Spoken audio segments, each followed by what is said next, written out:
নির্জনে কেউ দেখছে না, ঘরের ভিতরে কেউ দেখছে না, হেডফোন লাগিয়ে মোবাইল চালিয়ে আমি একটু গুনার কাজে লিপ্ত হয়ে যাই, একটু গান বাজনা শুনি, একটু নাচ গান দেখি।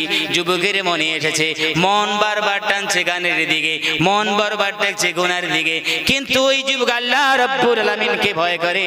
ওই ভয় করার কারণে নিজের মনের কথাকে প্রাধান্য দিল না, নিজের প্রবৃত্তিকে অনুসরণ করে নাই। আল্লাহ সুবহানাহু ওয়া তাআলা বলে, হে পৃথিবীর বান্দারা, হে পৃথিবীর বান্দিরা, তোমরা মনের কথাকে সাড়া দিবে না।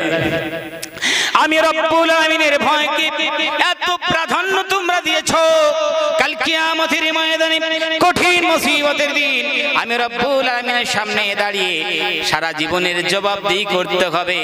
এই কলিজার মধ্যে তোমাদের ভয়, পাপ করলে না, ঘুষের টাকা নিলে না, সুদের টাকা নিলে না, তোমরা দুর্নীতি করো নাই, মানুষের হক মারো নাই, জনগণের হক মারো নাই, মানুষের মাল আত্মসাৎ করো নাই, সিনিবিনি খারো নাই, ধোকা দাও নাই, মদ্যপান করো নাই। তাই পৃথিবীর বান্দারা এত স্যাক্রিফাইস করলে, তোমরা সুযোগও পেয়েছো, তারপরেও তোমরা স্যাক্রিফাইস করলে, তোমরা কুরবানি করলে।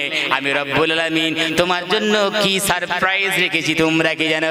রব্বুল আলামিন বান্দাদের জন্য ঘোষণা করলেন, ফাইনাল জান্নাতা হিয়াল মাওয়া। ওই সমস্ত বান্দাদের জন্য জান্নাত হলো ঠিকানা। সুবহানাল্লাহ। আমার ভাইরা, এটা কোরআনুল কারীম থেকে আপনি